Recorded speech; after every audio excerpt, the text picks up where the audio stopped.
Good evening.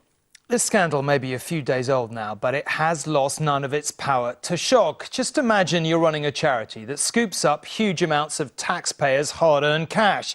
You hear that several of your staff have been preying on the vulnerable in a disaster zone. Would you even consider allowing them to resign so that they could go and work for another charity? Well, no, of course not. And given that, it was perhaps inevitable that someone at the top of OXFAM would have to fall on their sword. Well, today, its Deputy Chief Exec, Penny Lawrence, did just that. But even so, it may not be enough to quell the anger. So, just what is at stake in terms of the overall picture? Well, OXFAM is the UK's fourth largest charity. It spends more than any other overseas aid organisation. But here is the key fact. Last year, Britain's poured over £100 million into its coffers. And tonight, with the future of its considerable government funding still in the balance, and the Charity Commission launching a formal inquiry, fresh allegations have been made, this time concerning some of OXFAM's UK shops. After the earthquake, OXFAM wanted donors to see how their money had been spent in Haiti. But as the crisis deepened today, the charity's good work and good name were in jeopardy. There are people here that go back in OXFAM a very long time. Penny Lawrence has become the first casualty of the scandal, resigning after it became clear that OXFAM knew that staff who'd used prostitutes in Haiti had already faced similar accusations in a previous posting in Chad. As programme director at the time, I am ashamed that this happened on my watch, and I take full responsibility, she said in a statement. Tonight, a former senior staff member at OXFAM claimed she had alerted British authorities to the deep-rooted problems. In the press, there's been a lot of coverage about OXFAM and how shocking and surprising this is. It isn't. I went in 2015 to the Charity Commission. I went back again in 2017. Everything I'm saying today, the Charity Commission knew. So why is the government saying this is a surprise? This is the man at the centre of the controversy, Belgian aid worker Roland van Houwemeren.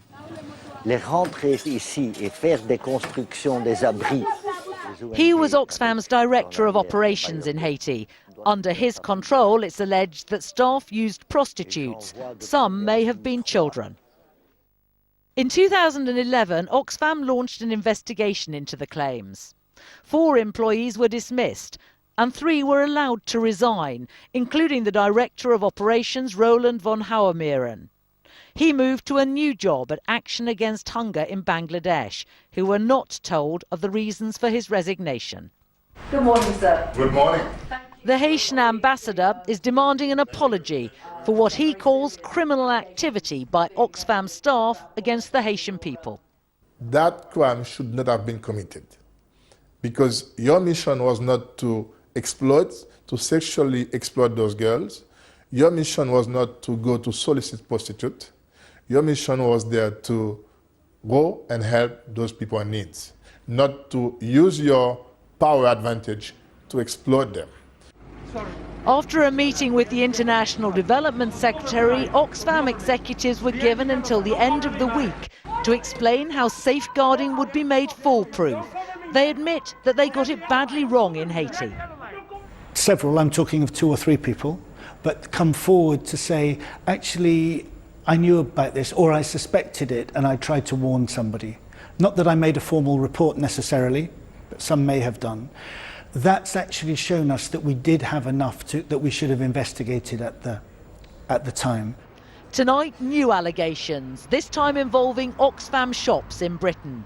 The whistleblower claims a 14-year-old volunteer was sexually assaulted by an adult volunteer. Children were being left alone with adults who hadn't been criminal record checked. And that is something that afterwards I took to the Charity Commission, I took to the Children's Commissioner, I took to the Home Office. And at that time, the Home Office and the Charity Commission were saying that because it was retail, it was okay. OXFAM's failure to reveal the true extent of what happened in Haiti appears to have paved the way for a string of new accusations, undermining years of charity work. Juliet Bremner, News at 10. The depressing thing really is that the OXFAM crisis is only the latest in a string of sex scandals involving people. Well, let's not mince our words here. Men in positions of trust. What is being exposed bit by rotten bit is a deep-rooted culture of exploitation, the abuse of power over those who are vulnerable. An organisation respected around the world has been shamed. But is it just part of a deeply disturbing bigger picture? A culture that's infected even those we fund to do good. If the charities can't be trusted, who can? And yet listen to the damning words of a woman who's worked for charities, including OXFAM, for 20 years. I'm permanently outraged that this kind of behavior has been allowed in my working environment for decades. It's a culture of misogyny, right? It's a culture of misogyny against female employees, female humanitarian workers, and the beneficiary population. Absolutely, across the entire sector. We all face it. Whistleblowers like Laurie talk of vulnerable victims of disaster being exploited for sex and female charity workers being bullied and sexually harassed. Others who've worked in the aid industry say the problem goes way beyond OXFAM. I witnessed women being berated, belittled, manipulation taking place. I've worked in organisations where it's perfectly normal for men to behave in a very promiscuous way, to be constantly promoted in their line of work. And, you know, women are sort of left to pick up the pieces. Shocking allegations, you might think, yet the organisation responsible for charities didn't seem particularly surprised. Even if it's one incident, it's shocking and appalling, but it's not of a surprise in some respects that there are more allegations that are coming out now, because the charity sector is not immune from this. Founded in 1942, OXFAM has been raising money to help those in need ever since. OXFAM money enables Mother Teresa and the nuns of the Catholic Relief Service to care for the beggars of Calcutta, the greatest refugee city in the world. A tradition of giving now threatened by these revelations. The British public are fantastically generous with their time and with their money, especially to international development causes. We think that there may be a short-term dip in what they give, but hopefully in the longer term that will recover when we prove to them that we are worthy of their trust. There are many parts of our life that need to win back trust, but who would have thought the charity industry would be one of them? Paul Davis, News at 10. And our political correspondent Paul Brand joins me now.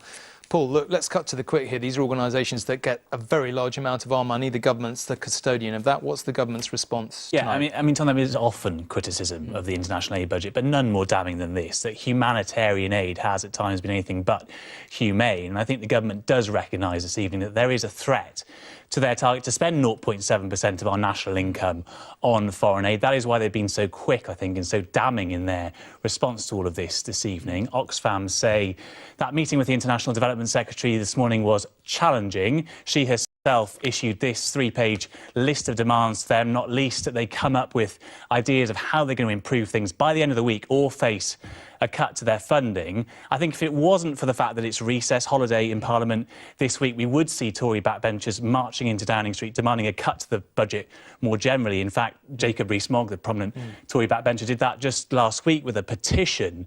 Speaking to some who've worked in that department this evening, some do feel it's not the money that's the problem, it's the people who spend it, with accusations that some civil servants are just too cosy with the likes of OXFAM, and perhaps that's something that MPs will drill down to when they launch an inquiry next week. OK, but this is the latest of these scandals. I mean, they're just coming almost like explosive devices, one after another. Where do you think this one goes? How far does it go, really? Yeah, I mean, you might think, Tom, it's fairly bold of the government to accuse the charity sector of lacking moral leadership when just last year 2 cabinet members resigned over their questionable behaviour. Just last week on News at 10 we were discussing ways in which Westminster is going to tackle its own sexual harassment scandal. We are in the midst of this revolution which seems to be touching the film industry, politics and now charity too. Some saying tonight this is no great surprise. They thought this might be going on in the sector. But I do think for most people there is something uniquely shocking about an industry which promises to aid others, in fact, in some cases, actually aiding their abuse.